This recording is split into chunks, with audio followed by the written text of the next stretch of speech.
Nameco here. Football! Dustin there. Did you jump? Yeah. Football. Week 11. Super excited. It's getting close to that playoff time, and Nameco's teams are going to be in the playoffs. Except for that one league. Shut up. Le'Veon, Fournette, McKinnon, first 3 picks. Hey. Oh, that didn't work out. That didn't work out at all. And I'm glad to see he's not grumpy this week. Wasn't that By the way, nice grumpy comments. He showed up very cheery today. I'm in a good mood. I'm normally in a good mood. I wasn't that grumpy last time, even though the people out there. You want to know why I'm in a good mood? Why are you in a good mood, Dustin? Not only do we have Mitch in our top 10, we have him in our top 6. It's time to start believing. It's time to start believing, and I need to be the one telling this to myself as well because I benched him in a couple leagues last week. I have other good options, but this week I'm between Mitch and Aaron Rodgers. And it's a legitimate thing. I mean, well, I started Mitch at 10. You wanted to move him up. I just think it's time to believe that offense has looked great. What he's doing with his rushing yards has been awesome. He's been a top 3 quarterback on average over the last 4 weeks when you look at his points per week. I just think it's time to start believing. It's been too many weeks now to where, I mean, that 1 week was a fluke because of what the defense did. But it's time to believe some Mitch magic. Hey, Dustin, you got him in our 2 quarterback league, right? I do. Who else do you have in our 2 quarterback league? I have Dak Prescott. And that's who I'm talking about. And Dak has been...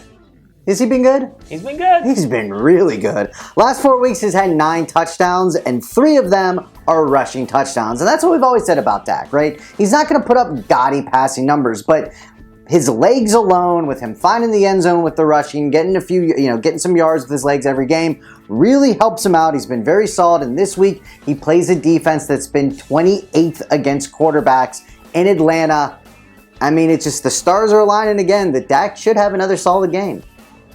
And it's not how you start the year in fantasy, it's how you finish. And one of the guys we've loved from the beginning, and now he's getting things going, just like my boy Mitch, Aaron Jones. Yeah! They unleashed him week 10. About time. Well, but part of it was, the game flow, and they weren't playing with a lead. They finally could give him some carries, and we all saw what he did. So, at Seattle, week 11. I mean, who knows how this game could go. It's a Thursday night game. It's just, you never know, but there's no more Ty Montgomery.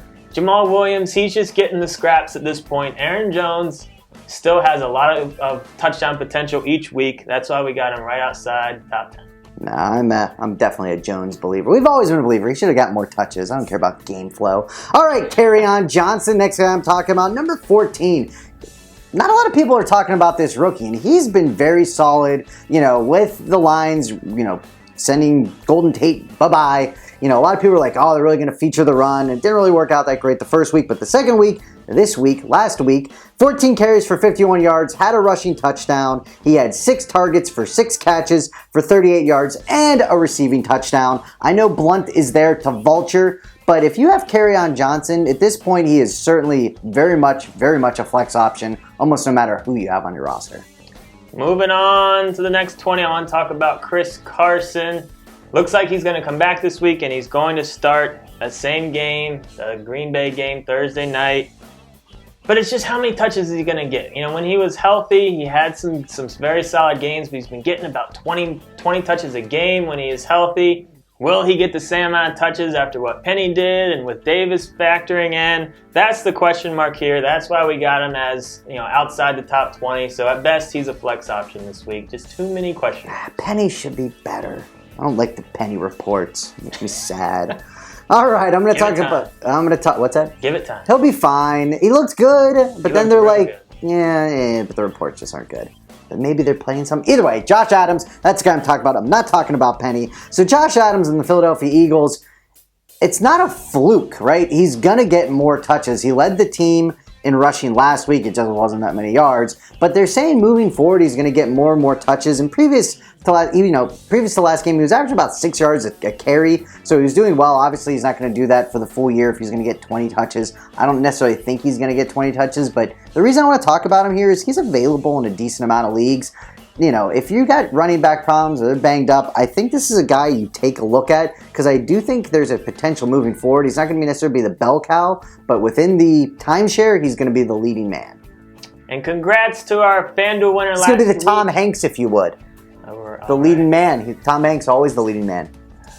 Dustin's obsessed with Tom Hanks. Mikey Thumbs won our FanDuel Beat the Experts game last week. If you haven't been playing or if you haven't signed up for FanDuel yet, click on the link in the description. Help us out. Get into our game. It's a lot of fun. FanDuel.com/FST. We've been having fun with it. Get in the game. Link in the description. Let's talk about wide receivers. Mr. Robert Woods. Cooper Kupp went down. That's only going to mean more targets to go around for Woods and Cooks. The over-under on that game, it's not 55, it's not 60, it's 63.5. And it will be a true home game with them, with it being played in LA. So get as many guys as you can starting in that seriously. Game. I saw a comment before I shot, should I start Cooks and Woods this week? Sure. Yes, why not? I mean, it's going to be, I hope it lives up to the hype because that should be a fun game. All right, I'm not talking about Woody from Toy Story, Dustin. Calm down. Loves Tom Hanks. Talking about Tyler Boyd here. Tyler Boyd we have coming in at number 17, and Marvin Lewis said he really hopes that AJ is going to play this week. We don't know if that's going to be the case, but if AJ plays, I think that might actually help Tyler.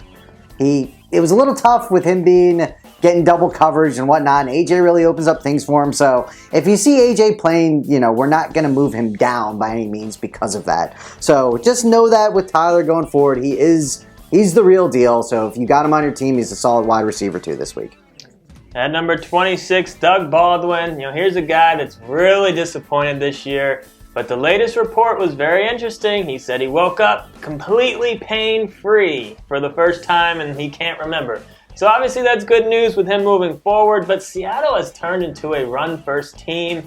So it's hard to rank Baldwin much higher than this, but it's time to get him back on your radar a little bit more. Maybe start trusting him just a little bit more if he is truly 100% healthy.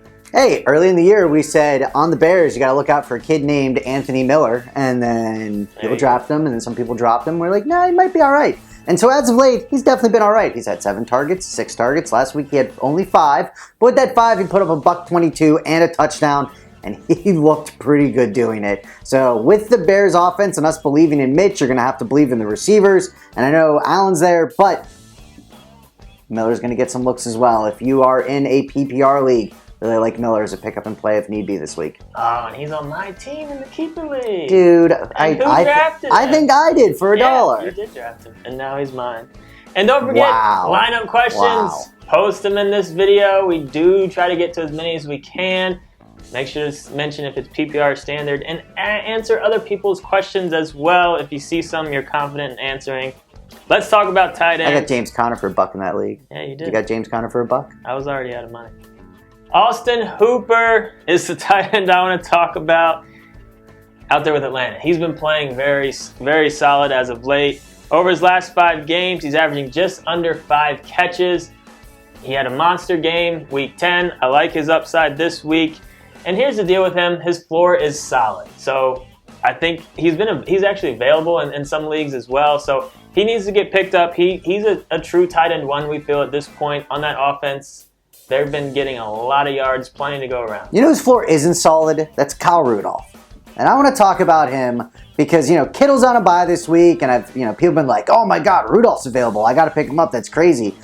He really hasn't been that good, and he's hit or miss in terms of the targets. So it's not like Cousins loves him, he's throwing to him all the time. I mean, last week he only had 2 targets. The week before, though, he did have 7. So he's very much a hit or miss based on what the defense is giving them kind of tight end. So people just keep thinking that he's like a safe floor guy. He's not a floor guy. He's a hit or miss. He's like a Ben Watson type of guy. Tight end, or not tight ends. We just talked about tight ends. Jeez. Going over the defenses. Tom would not be happy with that. Kind of tricky this week. There's some decent D's on a bye. So it gets a little tricky. But at number 4, the Chargers. They've been coming on as of late. I've talked about them on my waiver wire show. How, that's just been kind of their lack of touchdowns, their lack of blow-up games, but they've had a lot of decent games. They might get Bosa back this week, which is only going to help things. With a matchup at home against Denver, you got to think there's some potential there. So we got them inside our top 5.